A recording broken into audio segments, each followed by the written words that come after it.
बोलिए जल्दी क्विक। सीधा सा जवाब है। मैं इनसे पूछना चाहता हूं, मेरा सीधा सा सवाल इनसे है, ये बताइए अभी अयोध्या में 8 लोगों का नाम आया एक दलित बच्ची के साथ अन्याय करने में, एफआईआर क्यों नहीं कर रहे थे आप भाई?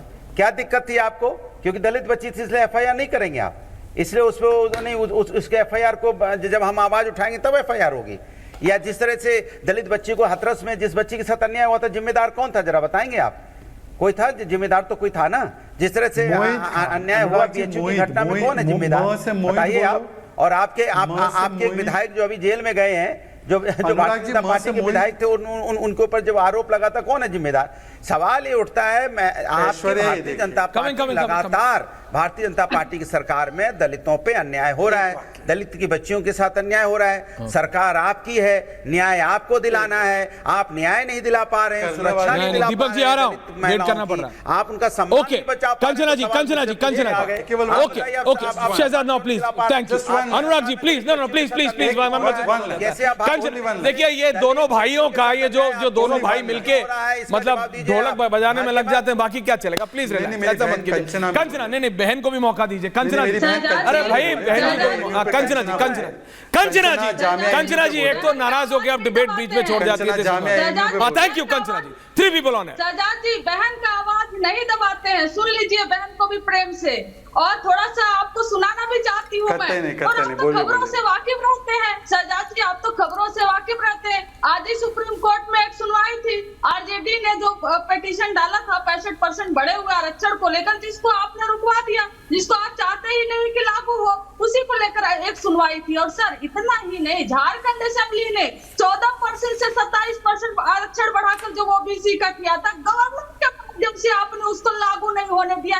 ये तो आपका चेहरा है सर जी। और तीसरा मोस्ट इंपोर्टेंट वन, 69,000 शिक्षक भर्ती में जब Lucknow bench Allahabad high court की आपको फटकार लगाई योगी आदित्यनाथ जी का कि न्यू लिस्ट निकालिए, मेरिट लिस्ट कहाँ है सर जी? आपने 4 साल से ओबीसी के बच्चों को सड़क पर उनको पीटा है, उनको बारिश में भिगोया है, ठंड में वो सड़क पर सोए हैं। ये तो आपने ओबीसी के बच्चों की हाल कर रखी है। और थोड़ा सा क्योंकि नेहरू इंदिरा की हिस्ट्री की बात हो रही तो मैं उसमें भी चली जाती हूँ। याद है आपको 1978 में? याद तो होगा नहीं, तब आप नहीं थे, लेकिन हो सके पढ़े हो कि जब कर्पूरी ठाकुर जी 26% रिजर्वेशन मॉडल दिए थे बिहार में, जनसंघ ने सपोर्ट खींच लिया था और गंदी गाली दी थी। ये आरक्षण कहां से आई आगे मैं नहीं बोलूंगी, इतनी गंदी गाली जनसंघ ने दी थी। और इतना ही नहीं, आपको तो और क्रेडिट देना चाहिए कि जब वीपी सिंह जी ने आरक्षण दिया, दीपक जी आ रहा हूं, ओमकारेश्वर जी आ रहा हूं, 27%, तो बीजेपी ने सपोर्ट खींच लिया गवर्नमेंट से, जो बाहर से सपोर्ट कर रही थी। सर जी इतने तो कारनामे हैं आपके। और मोस्ट इंपोर्टेंट और एक कि 2 आरक्षण, 2 मंडल कमीशन की 2 अनुशंसा लागू हुई है रिकमेंडेशन, एक 1990 में और एक यूपीए 2 में। सर जो बाकी आरक्षण की जो मंडल कमीशन की अनुशंसाएं है ना, आप क्यों नहीं लागू कर देते?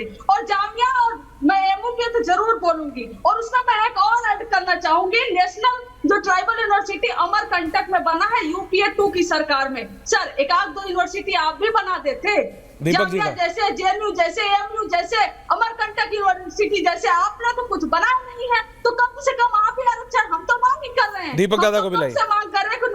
ओके कंचना जी, होना चाहिए, आपकी सरकार दे दीजिए। ओके क्यों नहीं दिया 10 साल में?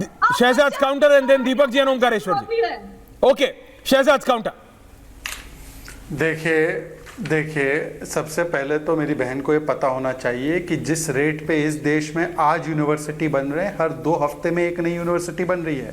पहली बार जो सेंट्रली फंडेड ट्राइबल यूनिवर्सिटी की अनुशंसा दी गई है तेलंगाना में, वो हमारी सरकार ने ही दी है, परंतु वो छोड़ देते, विषय आज वो नहीं है। 2 विषय है, मैं आपसे केवल इतना पूछना चाहता हूँ।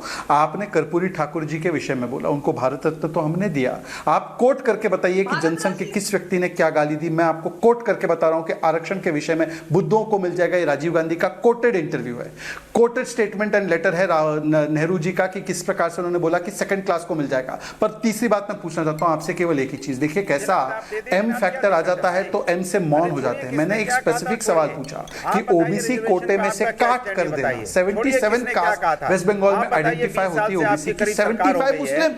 वो धर्म जो बोलता है कि हमारे यहाँ जाति में ऊंच नीच नहीं, अनुराग जी एक-एक करके और उसको हाईकोर्ट ने खारिज किया, उस पर एक शब्द नहीं बोल पा रहे हैं, एक शब्द नहीं बोल पा रहे हैं। मोहित खान पर एक शब्द नहीं बोल पा रहे हैं। करना चाहते ये हैं? एम से मौन हो जाते हैं, एम से मोहित पर, एम से मुस्लिमों को ओबीसी का आरक्षण देने पर एम से मौन। बेचारे यहाँ पे ठंडी में बारिश में लाठी खाएंगे क्या?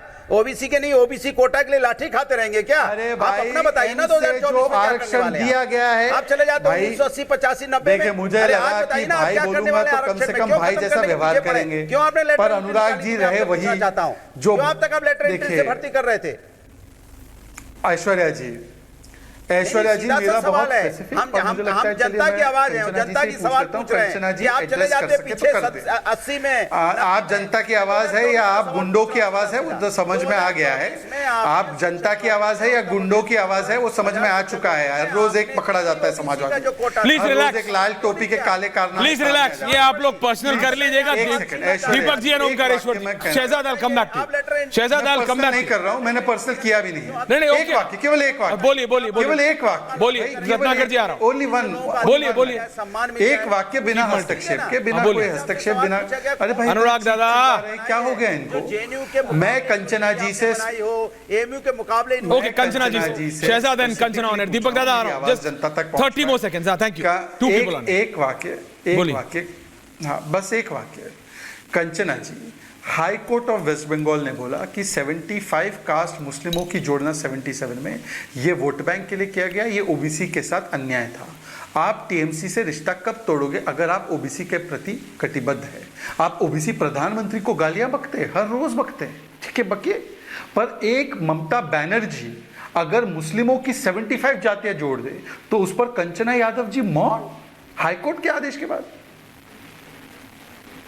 कंचना जी कोई काउंटर, दीपक दादा ओमकारेश्वर जी आ रहा है उसके बाद। जी शहजाद जी ने बहुत अच्छा सवाल किया है और मैं एक सवाल बहुत पहले से पूछ रही हूँ। हिमाचल में जब बीजेपी की सरकार थी, पता है आपको, कुछ अपर कास्ट जातियां जैसे गिरी पूरी जैसी कुछ जातियां, उनको उठा के ओबीसी में डाल दिया गया था। सर वहीं पर नहीं, कई राज्यों में जहाँ आपकी सरकार है, आपने अपर कास्ट जातियों को उठाकर ओबीसी में डाल दिया। और इतना तो छोड़ दीजिए, आप तो बहुत सारी जातियों को अरे मुस्लिम में जाति कहाँ? हिमाचल सरकार में बहन मुस्लिम में जाति कहाँ? आप ट्रांसजेंडर को ओबीसी मुस्लिम में जातियां हैं क्या? आप सारे आरक्षण का इधर का उधर मुस्लिम में जाति है क्या? दूसरे पर ब्लेम करते हैं। लेकिन आपको एक चीज और बताते हैं कि मंडल कमीशन में साफ लिखा हुआ है कि मुस्लिम में जातियां हैं, हिंदू ओबीसी जातियां, मुस्लिम नहीं बोलना, हिंदू ओबीसी जातियां भी बेनिफिट ले सकती है ओबीसी आरक्षण का।